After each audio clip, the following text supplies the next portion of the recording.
सह नौ भुनक्तु सह वीर्यं करवावहै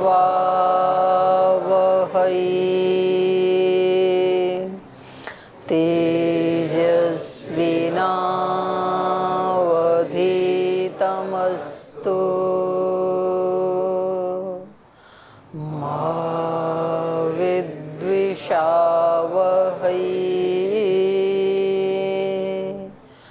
ॐ व्रतानां व्रतपते व्रतं चरिष्यामि तच्छकेयं तन्मे राध्यताम् इदमहमनृतात्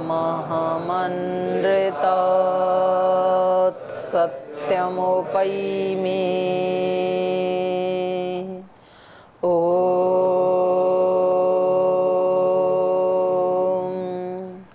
शान्ति शान्ति शान्तिः।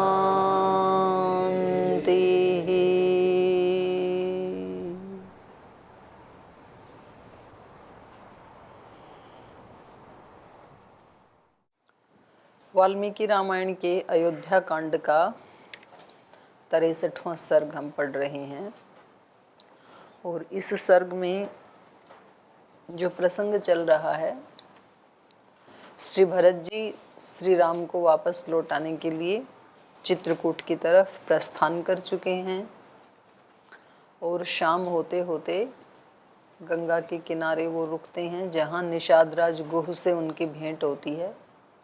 और गुह को एक बार ये आशंका होती है कि ये इतनी सारी सेना लेकर के श्री राम से मिलने क्यों जाना चाहते हैं, सेना की क्या आवश्यकता थी, अकेले ही आ जाते। तो वो उनके प्रयोजन को, अभिप्राय को जानने के लिए उनके पास जाते हैं कि हम देखते हैं यदि इनका प्रयोजन शुद्ध हुआ तो हम इनकी सहायता करेंगे, और यदि इनके मन में थोड़ा भी ऐसे लगेगा कि कोई अहंकार आ गया तो हम इनको यहीं से ही वापस खदेड़ देंगे, भेज देंगे, श्री राम तक इनको नहीं पहुंचने देंगे, क्योंकि श्री राम हमारे मित्र हैं। तो जरूरी नहीं है कि मित्रता निभाने के लिए मित्र सामने हो तभी कुछ करना होता है। तो गुह की मित्रता से हमें ये भी शिक्षा मिलती है कि जिनके प्रति हमारी मैत्री होती है वो कितने भी दूर हों, हम उनके कल्याण के बारे में सोचते भी हैं, और केवल सोचते नहीं, उनके लिए जो भी एक्शन लेना अनिवार्य है वो भी हम लेते हैं। किसके प्रति हमारी मित्रता है? भगवान के प्रति, गुरुजनों के प्रति, बड़ों के प्रति, तो अपने समान आयु वालों के प्रति। ईश्वर का भी एक नाम मित्र है ना, मित्रा वरुणा, ऐसे हम सुबह सुबह बोलते हैं। प्रातरग्निम प्रातरिंद्रम हवा महे प्रातर मित्रा वरुण। तो मित्र और वरुण वो तो भगवान भी सबके मित्र हैं। तो ऐसे बड़े भी मित्र हो सकते हैं, जरूरी नहीं है समान आयु वाले ही हों। तो उनके प्रति हमारा फर्ज ये होता है कि वो यदि किसी संकट कष्ट में हैं तब सहायता करें। ये सेकंड कोटि का मित्रता है। प्रथम कोटि की मित्रता तो वही है कि उनके ऊपर कोई कष्ट आने ही ना दें। जैसे सुदामा के ऊपर कष्ट आए, फिर कृष्ण जी ने उसको दूर किया, तो ये द्वितीय श्रेणी का होगा। और ये कह रहे हैं कि हम उनके ऊपर कष्ट आने ही नहीं देंगे, ऐसे वो कह रहे हैं। तो ये ऐसे श्री हनुमान जी ऐसे ही हैं कि वो श्री राम के ऊपर कोई संकट आने ही नहीं देते हैं, इतने एक्स्ट्रा अलर्ट रहते हैं। तो इस अभिप्राय से ये निषाद राज के पास जाते हैं और उनसे पूछते हैं कि भाई आप ये बताइए, वैसे तो हम आपका बहुत सम्मान करते हैं, अयोध्या की सेना का, अयोध्या के राजकुमार का, लेकिन आप बस ये बता दीजिए कि आप किस प्रयोजन से जा रहे हैं। तो भरत जी कहते हैं भाई आपने जो हमारा आदर सत्कार किया उससे हम अनुग्रहित हुए, और आप तो बस हमें ये बता दीजिए कि इस गंगा को हम कैसे पार करें, और आतिथ्य आपका नहीं चाहिए, बस इतनी सी आप सहायता कर दें, क्योंकि ये अनजाना जल है गंगा का, और हमें नहीं पता ये कहाँ से कितनी गहरी है, कहाँ से कम गहरी है। तो आप यदि इसमें हमारी सहायता करेंगे तो हम आसानी से इसको पार उतर जाएंगे। तो ये भी अच्छी बात है, हमारे मन में कोई संशय हो तो संबंधित व्यक्ति से ही पूछ लेना चाहिए।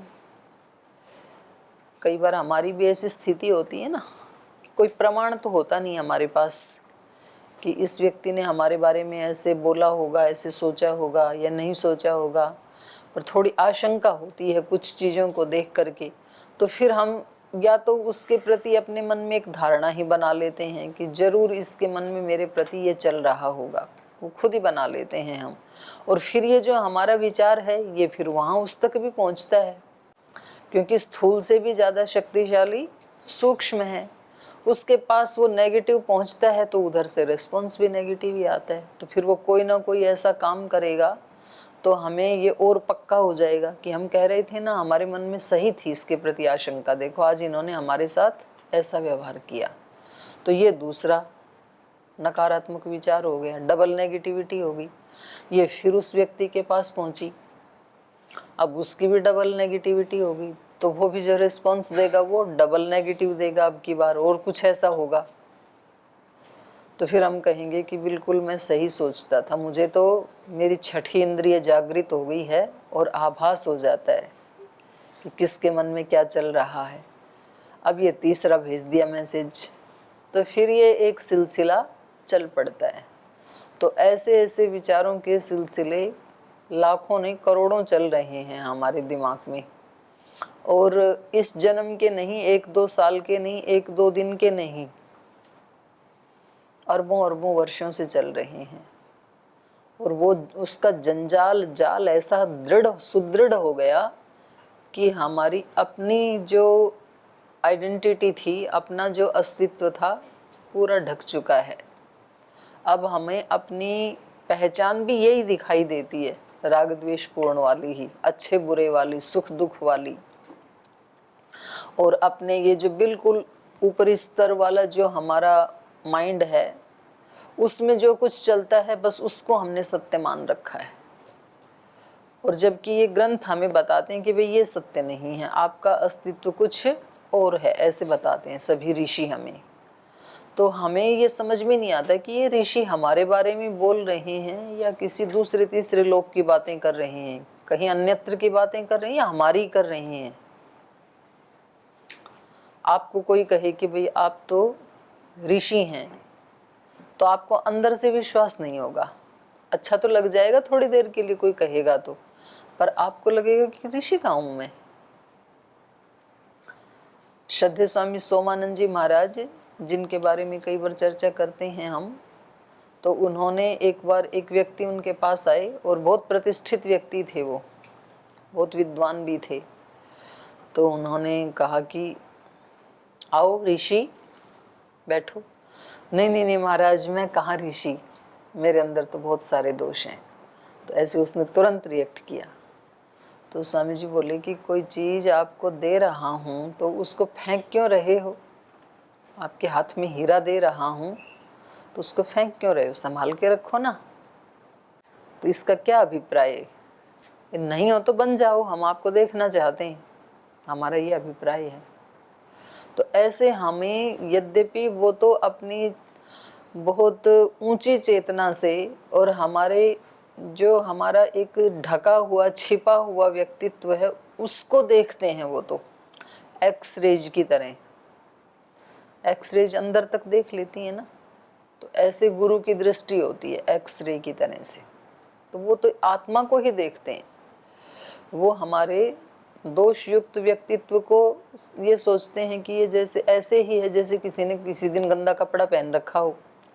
तो गंदा कपड़ा पहनने से वो व्यक्ति तो गंदा नहीं हुआ ना, कपड़ा तो कभी भी उतारा जा सकता है।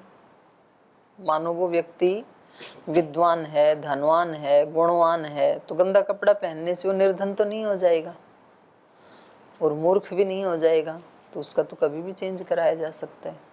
तो ऐसे तो हमारे गुरुजन हमें देखते हैं और ऐसे योगीजन सारी सृष्टि को देखते हैं, इसलिए तो उनको भगवान दिखता है।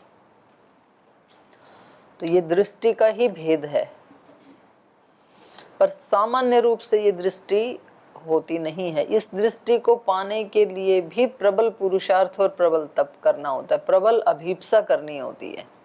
जब गीता में भगवान कृष्ण अर्जुन को समझा रहे थे तो अर्जुन ने कहा कि मेरे को तो कुछ भी समझ में नहीं आ रहा है, आप क्या कह रहे हैं कि सब जगह मैं ही मैं हूँ, वृक्षों में भी मैं ही हूँ, सर्पों में भी, नदियों में भी, सब जगह आप हैं, मेरे को कुछ समझ नहीं आ रहा आपका उपदेश। तो बोले ऐसे थोड़ी समझ में आएगा, इसके लिए तो मैं आपको दिव्य दृष्टि दूंगा, तब आपको समझ में आएगा, नहीं तो आपको ये सब भिन्नता दिखाई ही देगी, इसमें ब्रह्म रूपता दिखाई देगी नहीं।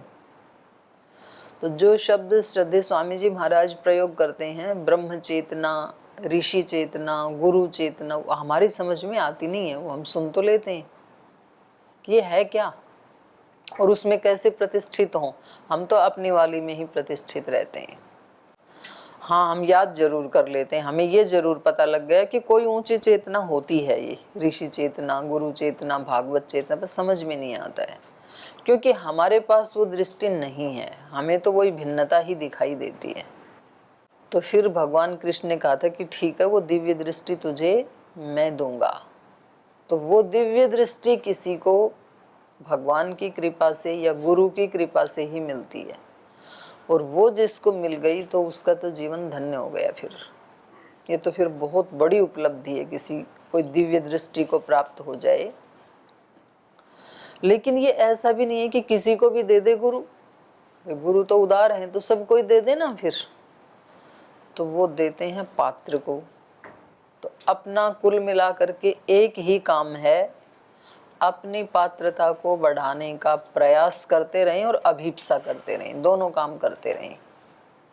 हे भगवान, ऐसी प्रार्थना करनी चाहिए कि मैं आपकी कृपा का पात्र बन सकूं, ये अभीप्सा, और उसके लिए आप मेरे को अंतःकरण में बैठ करके निर्देश करते रहना कि मैं किधर चलूं, जिससे कि उस पुरुषार्थ से, उस प्रयास से, उस साधना से मैं सच्चे अर्थों में आपकी कृपा का पात्र बन सकूं। तो फिर भगवान उसको अपनी दृष्टि दे देते हैं, अपनी समझ दे देते हैं। उसी को हमारे वेद मंत्रों में मेधा कहा, प्रज्ञा कहा, याम मेधाम देवगणाः पितरश्चोपासते तया मेधया माम अद्य, आज ही मेधाविनम कुरु, उससे युक्त कर दीजिए मुझे आज ही।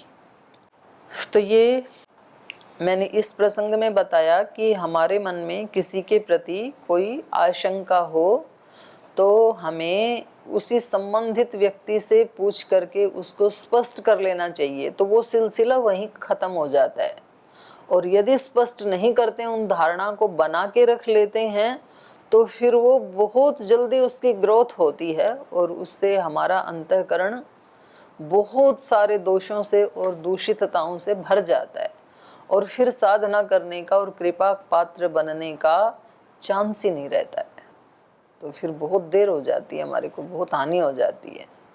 तो किसी के बारे में भी आपको ये लग रहा है कि भाई इस व्यक्ति का मेरे प्रति मुझे लगता है कि ठीक भाव नहीं है, तो आप हिम्मत करके उससे पूछ लीजिए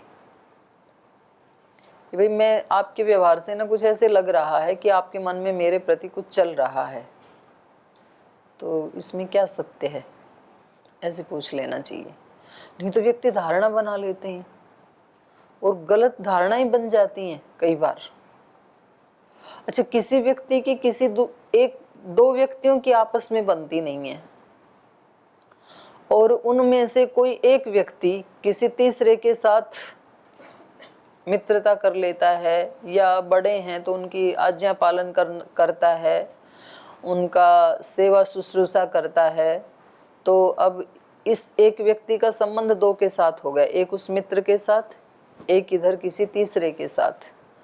तो वो जो पहले वाला व्यक्ति है उसकी, क्योंकि इस दूसरे वाले व्यक्ति के साथ स्वभाव मिलता नहीं है, तो इसके कारण वो तीसरे से भी अप्रीति का भाव बना लेता है। उसको लगता है ये इनके मित्र है ना, तो ये भी इनके जैसे ही होंगे, तो ये जैसे मेरी इनके साथ नहीं बनता है विचार, तो इनके साथ भी मैं नहीं बनाऊंगा। तो ये हमारा अज्ञान है, क्योंकि तीसरे व्यक्ति से तो कभी हमने कोई बातचीत की ही नहीं। हो सकता है जब आप उसके साथ बात करेंगे तो वो आपके साथ भी उतनी ही प्रीति कर सकता है जितनी कि उससे कर रहा था, तो हम क्यों ऐसी धारणा बनाई। तो ऐसी त्रुटियां हमारे से छोटी छोटी होती हैं जो कि निषाद राज गुह ने नहीं की। उन्होंने खुद भरत जी के पास जाके पूछा कि आप, हमें थोड़ी शंका हो रही है इस सेना को देख करके, तो आप ही बताइए कि आप किस प्रयोजन से जा रहे हैं। तो ये हम पढ़ रहे थे। तो आज किसको बोलना था भाई आपको? तो पूज्य स्वामी यज्ञदेव जी बताएंगे, और उसके बाद आपका कोई प्रश्न हो तो आप पूछ सकते हैं।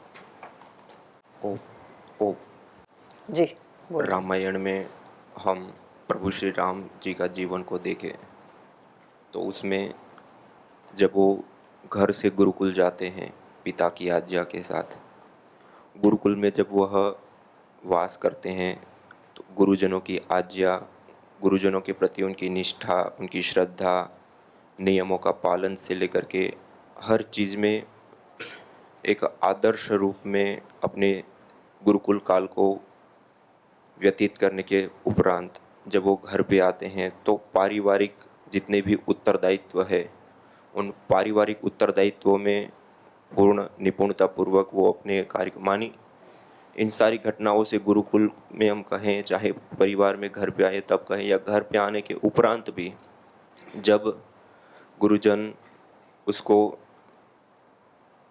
यज्ञ की रक्षा के लिए, राक्षसों का वध करने के लिए ले जा रहे, तब पिता के अंदर तो एक बार ये आता है कि उनको ना भेजे, लेकिन वहाँ पर भी वो अपनी ओर से पूरी तरह से तैयार, मानी सब जगह पर अपने जो बड़े लोग हैं, गुरुजन हैं, श्रद्धेयजन हैं, उनकी जो आज्ञा है उसका पूरी तरह से पालन करते हो और अपना जो कर्तव्य कर्म है उन कर्तव्य कर्म के ऊपर वो पूरी श्रद्धा पूर्वक पालन करते। यदि हम भी अपने जीवन में हमारा जो जो उत्तरदायित्व है, हमारा जो कर्तव्य है, हम जिस भूमिका में है उसको यदि पूरी तरह से निभाए तो निश्चित रूप से हमारे जीवन में भी एक बहुत बड़ा परिवर्तन आ सकता है।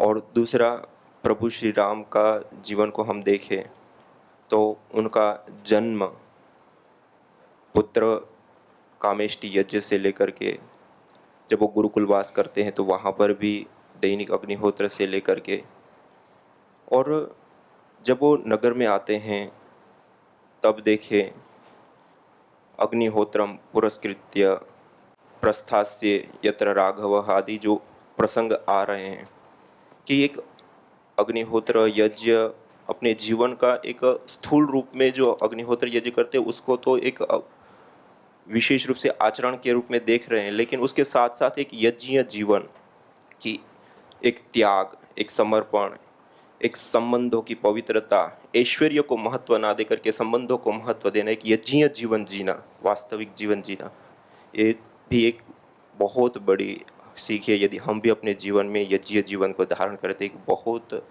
सुंदर हम अपने जीवन को बना सकते हैं।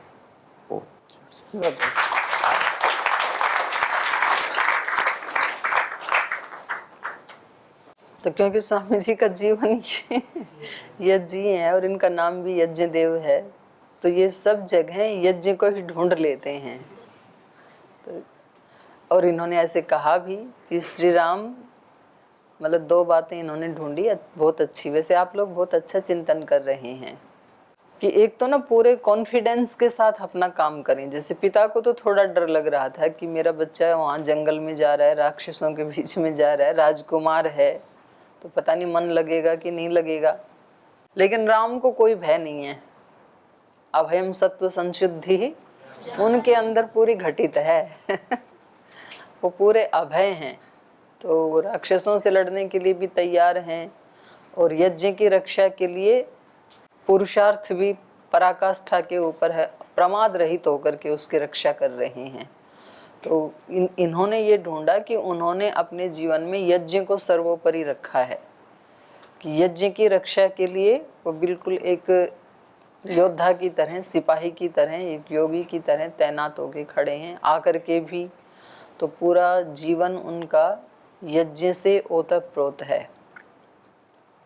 तो जो हमें दायित्व मिलता है उसको यज्ञीय भाव से निभाएं, उसमें भय आदि नहीं होना चाहिए। और प्रत्येक कर्म को हम यज्ञ की दृष्टि से देख सकते हैं। ऐसे नहीं है कि जिनकी यज्ञ में ड्यूटी लगी वो यज्ञ को निभा सकते हैं, ऐसा नहीं है। तो जिसकी खाना बनाने में ड्यूटी वो भी यज्ञ है, संगठन में ड्यूटी लगी है वो भी यज्ञ है, ऑफिस में जिसकी सेवा की ड्यूटी वो भी यज्ञ है, बच्चों को संभालने में जिसकी ड्यूटी वो भी एक बड़ा यज्ञ है, पढ़ने पढ़ाने में जिसकी जहाँ भी जो ड्यूटी है, जो कर्तव्य है, वो सब कुछ यज्ञ है। क्योंकि ये सारी सृष्टि ही यज्ञ है, भगवान का विराट यज्ञ है ना ये। तो यज्ञ का एक एक अंश भी यज्ञ है। तो ये इन्होंने चिंतन किया, तो बहुत साधुवाद है। इनका संकलन कौन करेगा? संकलन करता कौन बनेंगे? आप कर लेंगे? लिख लिया ना आपने? अपना वाला लिख लिया? आज अपना भी लिख लो और ये पूज्य स्वामी हरिदेव जी का ले लीजिए। हाँ, शब्द जो बोले वैसा ही लिख लेता, जैसे पूरा बोलते हैं वैसे ही,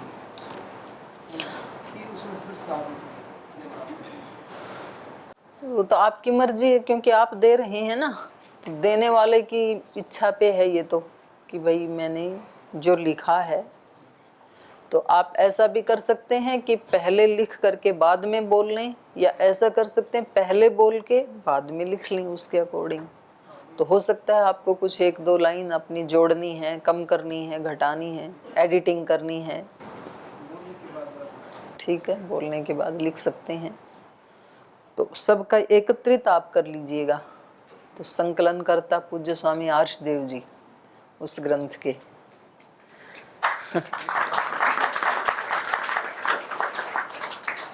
और एक जब मैं आपको कहती हूँ ना सीधे बैठो, तो फिर उसको बुरा नहीं मानना।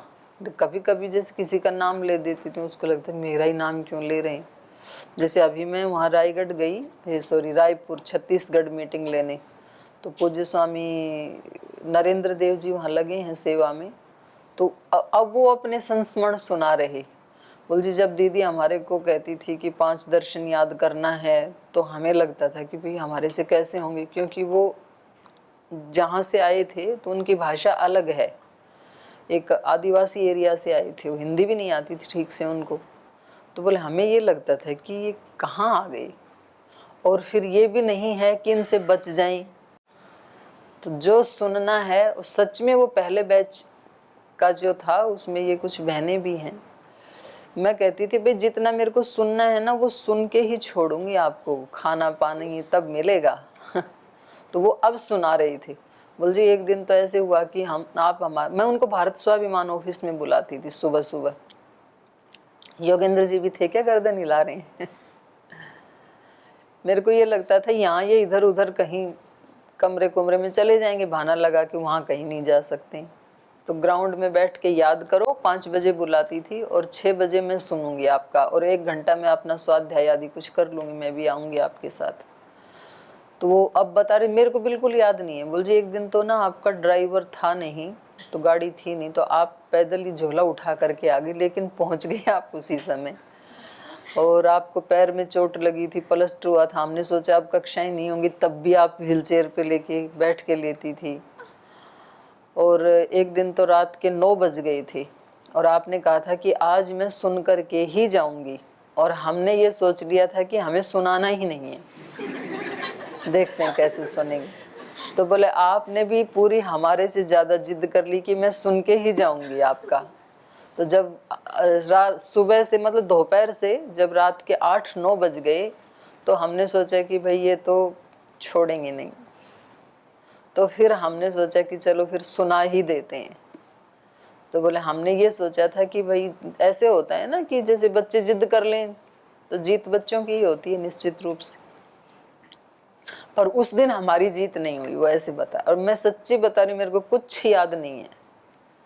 तो बोले उस समय हमें अच्छा नहीं लगता था, हमें लगता था कि कुछ ज्यादा ही मतलब खिंचाई हो रही है हमारी। पर अब याद आता है कि जो कुछ भी अच्छी आदतें विकसित हो गई वो उसी का परिणाम है। तो ऐसे आपको याद आएगा फिर जब आप बड़े हो जाओगे ना, तो बोले हमारे को सीधे बैठने का अभ्यास नहीं था, फिर दीदी बार बार टोकती थी, तो अब हमें अभ्यास हो गया, फिर आप किसी और को सिखाओगे। तो ये तो ऐसे ही चलती हैं परंपराएं। मेरे को किसी ने सिखाया, मैंने आपको बता दिया, आप किसी और को बताएंगे, तो ऐसे ये परंपराएं चलती रहनी चाहिए। तो इस पीछे के पाठ में से कुछ पूछना है, कोई प्रश्न है किसी का? जी। ओम माता श्री। जी। जो भगवान राम के मित्र गुह है, वे भगवान राम के प्रति निष्ठा भी रखते हैं, श्रद्धा भी रखते हैं और भक्ति भी रखते हैं। माता जी, ये तीनों शब्द मेरे को एक ही लगते हैं, तो थोड़ा इन श्रद्धा, भक्ति और निष्ठा। हाँ, तो इन तीनों को थोड़ा जो जहन में उतर जाए, थोड़ा अलग अलग, जिससे कि सब तीनों अलग अलग है, लेकिन मेरे को तीनों एक ही लगते हैं। हाँ, मिलते जुलते ही हैं। तो देखो, एक होता है विश्वास, वहाँ से शुरुआत होती है। तो विश्वास किसी के कथन से हो जाए तो वो ज्ञान से होता है विश्वास, उसका संबंध ज्ञान से। और फिर अगली चीज होती है श्रद्धा। श्रद्धा होती है अनुभूति से। विश्वास तो किसी के कथन से हो जाएगा। जैसे मैंने आपको कहा कि आप अष्टांग योग का पालन करें और आप इस अध्यात्म मार्ग में जो आप चाहते हैं वो आपको मिलेगा, ये होता है विश्वास। और फिर आप वैसा करेंगे और जो आपको अनुभूति होगी उससे बनेगी आपकी श्रद्धा। मेरे कथन से श्रद्धा नहीं बनेगी आपकी। तो इसको तो श्रद्धा कहते हैं, अपनी अनुभूति से जो एक भाव आता है। और श्रद्धा और भक्ति, भक्ति का जो शब्द है वो भज धातु से बनता है, तो उसका अर्थ होता है भाग, पार्ट, अस्तित्व का ही एक अंश। तो जैसे बोलते हैं ना, जो जीव है ये ईश्वर का अंश है। तो वो ऐसा नहीं है कि जैसे एक रोटी का एक टुकड़ा कर दिया तो ऐसे हम भगवान के एक टुकड़े हैं, ऐसे भाग नहीं है। तो भाग का मतलब है जो गुण उसमें हैं वही भक्त में होते हैं।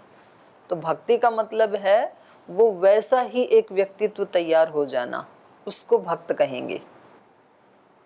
जिसका भी वो भक्त है तो उससे वो तदाकार कारित हो गया बिल्कुल, तो एक तरह से उसका प्रतिरूप जैसे ही हो गया, उसको भक्त कहेंगे। तो श्रद्धा, भक्ति और निष्ठा। निष्ठा उससे पहले की चीज है, श्रद्धा से भी पहले की, सबसे पहली चीज है निष्ठा। विश्वास के पैरेलल है निष्ठा। निष्ठा का मतलब है मैंने कुछ कहा आपसे कि भाई अष्टांग योग का पालन करो तो आपकी आध्यात्मिक उन्नति होगी, आपने विश्वास किया और उस विश्वास में फिर निश्चित रूप से आप स्थिर हो गए, हिले डुले नहीं, उसको बोलते हैं निष्ठा। स्थिरता, निश्चित रूप से स्थिरता, उसमें कोई विकल्प नहीं है, कोई आपको हिला नहीं सकता है। कितना भी कोई आपको बहकाने की कोशिश करे, इधर उधर की बात करे, लेकिन आप उसमें एकदम अंगद के पैर की तरह से ऐसे जमे हुए हैं। तो इसको कहेंगे भाई इस व्यक्ति की ये निष्ठा अडिग है, इसको डिगाया नहीं जा सकता। तो ये शब्दों के थोड़े थोड़े अर्थ हैं, मतलब भिन्नताएं हैं, मिलते जुलते ही हैं।